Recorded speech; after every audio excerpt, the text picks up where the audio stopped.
A truth about debt that people probably want to accept is that it's actually very effective sometimes, and you don't want to steer away from it. The way that school systems contribute to a broke mindset is they keep you within the rules, and to make money, you've got to break rules. Never break the law, but break rules. Wealthy people want to have multiple streams of income because we want to fortify and diversify our income streams. In my mind, someone who doesn't have any money is broke, but someone who doesn't have a well-developed money mindset is poor. And broke people can get money back again, but poor people are always poor. The most effective way to radically transform your money mindset is... I'm Lloyd James Ross, seven-figure investor and entrepreneur, and I've helped thousands of business owners and professionals turn financial stress into success. If you're stuck in old money habits, overwhelmed by investing, or unsure where to start, this is for you. I'll give you the mindset and strategies to take control, grow your wealth, and achieve financial freedom. It's time to make your money work for you.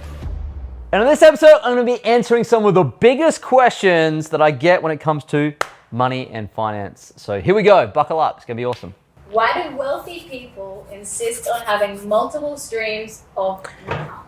Wealthy people want to have multiple streams of income because we want to fortify and diversify our income streams, because it does give you a very strong financial position, because it's in the nature of businesses to go through various seasons and you don't want to be wiped out completely. So when you build one business, it's pretty sensible and prevalent to be actually run another business off the back of it. So generally a great business will flywheel another business. And if you look at Apple, creates the iPhone, flywheels the App Store, flywheels Apple Music, flywheels the MacBook. Like there's flywheels off each one. So it's pretty normal and common for businesses to throw off more than one income stream. And it's just, if you get into the mindset you got to build 5 or 7 in one go, especially in different industries, it's a no-go zone. Don't do that. You're not going to probably succeed in any. So build one well, and you'll find another opportunity within that framework to build another one and another one and another one. So diversify your income like you diversify your assets if you want to stay wealthy.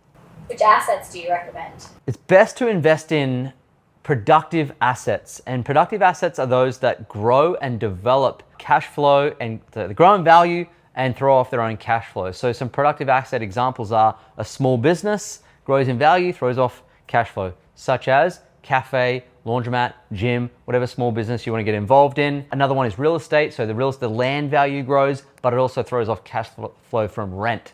So you can rent it out and get cash flow. And of course, larger companies, shares, you can buy shares in larger companies.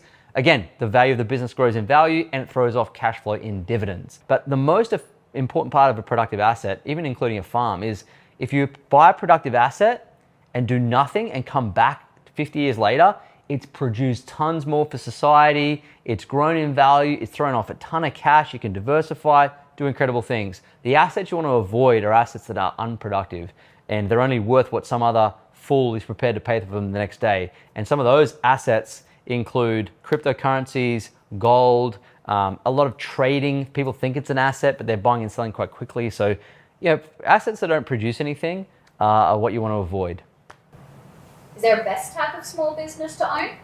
There are better small businesses than others, and the type of small business you want to get involved with, I think personally, the one I've personally got involved with myself has been small businesses that can scale without a lot of manpower, and also brick and mortar businesses that don't require a lot of staff. So very system dependent type small businesses. Of course, businesses that are system dependent instead of people dependent, they're just easier to run, they're easier to scale because people are hard to scale and they tend to just be a bit simpler. But that's my personality. I prefer simple, scalable, and that's why I've lent towards online businesses and brick and mortar businesses that are systems dependent, not people dependent. And so that's my preference personally. Although if you love losing money, go get a restaurant business. Not all of them suck, of course, but they're a lot harder. So like those types of businesses that you look at, their failure rate is very high, and also a lot of people to manage at the same time means you're going to get smashed with HR, and you're also going to be in a type of business that's very difficult to succeed in. And I think it's a matter of eliminating the hard stuff and finding what's more simple and effective and easier. So at the very outset, if you want to buy or build a small business, choose your poison. Like, this is really hard, this is a lot easier, although both are difficult, but there's a clear winner. So just model success rather than modeling failure, I think. What's the dumbest investment you've seen someone make? The dumbest investment I've seen someone make? I think the other day, I don't know the person personally, but they invested in the Huck Tour Girls meme coin.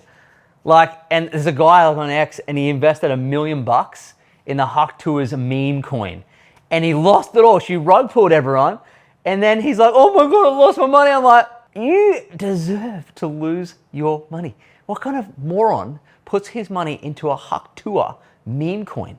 Like, how did you even come across it? I bet the money was inherited, because it doesn't sound like you're someone who's smart enough to even create $1 million. If you're doing that, you're an idiot. Like that, and that happens. But I've heard all sorts of different stories, like someone put their money into like emus and like random stuff. Yeah, emus, actual emu farms. You can do that. It's not to beat up people that try things. The lesson is only invest in things you understand. So it has to be inside your circle of competence. And most people are trying to like go for the moonshot, like crypto and jackpot and, you know, roulette. It's like, you don't want to gamble. You want to invest. Buy productive assets. Just keep it boring. The most valuable asset you can invest in is yourself. So cliche, isn't it? Yourself. But what I mean by yourself is your skill set.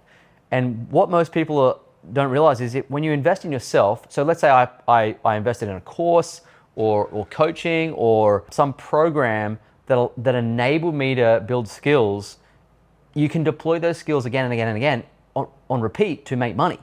So as long as you do the work and you deploy the skills and make the money, it makes a lot of sense to invest in yourself. And some of the best investments I've made in myself are going to Toastmasters to learn how to public speak, because even next weekend, I'm making money next weekend just doing a keynote.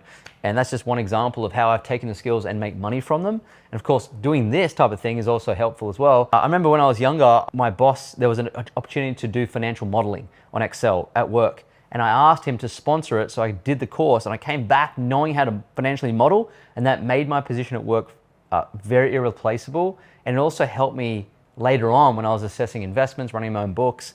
And I mean, there's so many examples I could use for how I've, you know, paid for a mentor, a coach, a program, a course. I've spent the money, and I've always eventually got it back plus 10x or 20x or 100x. Like, your own skills by far are the best investment you can make. So bet on yourself. Bet on yourself, because as inflation grows and the world changes, your ability to learn and learn new skills will always outpace inflation, and you will be able to deploy them forever. And I think that's a scalable asset you want to get, which is you. Just quickly, if you're ready to take control of your finances but feel stuck on where to start, I have a solution. My book, Money Buys Happiness, simplifies investing and wealth building with practical steps to help you achieve financial peace. Get your copy via the link in the show notes, and let's get your money working for you. Now back to the episode.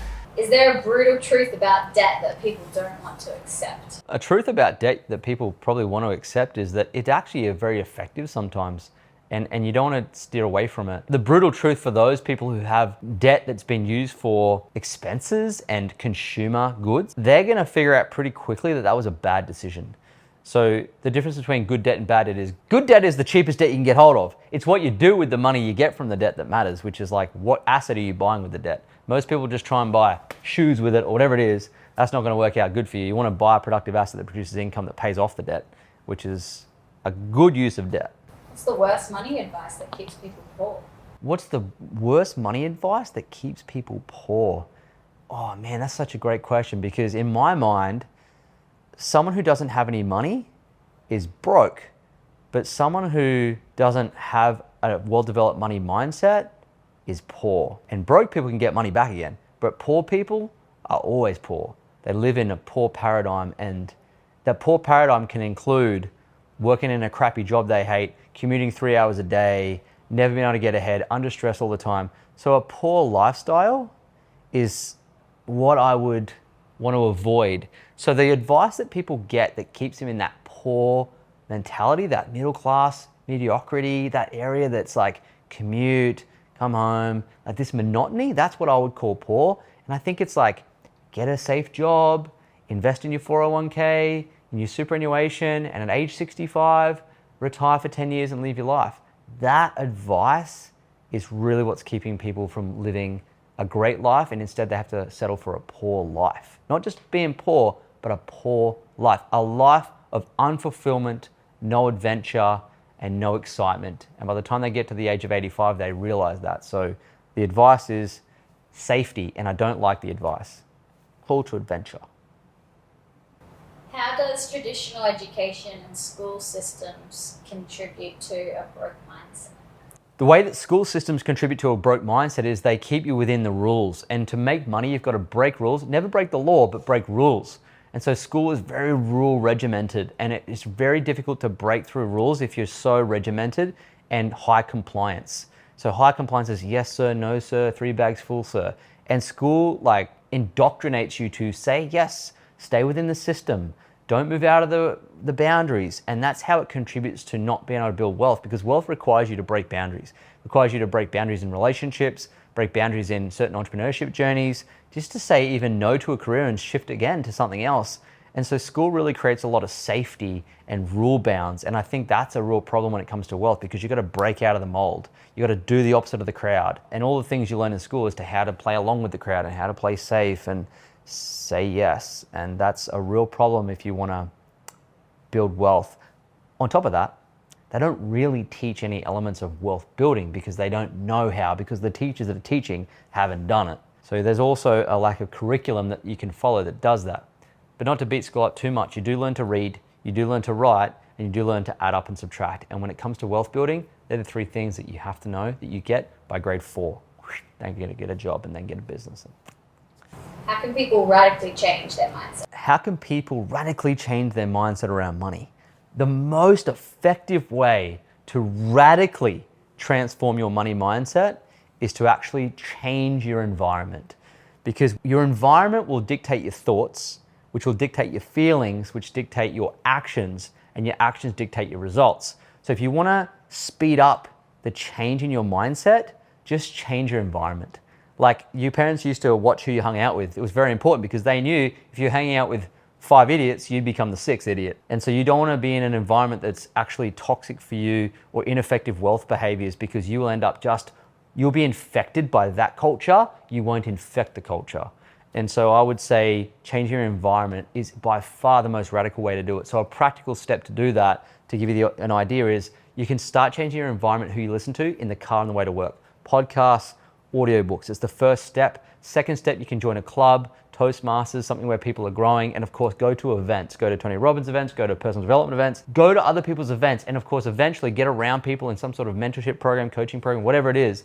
But move yourself literally. Like sometimes that requires you to actually change where you live. So I have changed where I've actually lived in my life to escape the environment that wasn't good for me. It's very challenging. Sometimes you have to do it with friends, but it is for your own good. And if you make the change in your environment, you will radically transform your mindset with the least effort possible. I hope you enjoyed those questions when it comes to wealth. Of course, if you have extra questions, would love to see them in the comments. Pop your question below and we'll come back and answer it there. If not, hit the subscribe button and I'll see you on the next episode. Thanks for listening to Money Grows on Trees. If you enjoyed the episode, leave a 5-star review on Apple Podcasts and Spotify, and subscribe to us on YouTube so you never miss an episode. And if you're serious about building wealth, make sure to check out the links in the show notes and follow me on all social media platforms at Lloyd James Ross for more. See you in the next episode.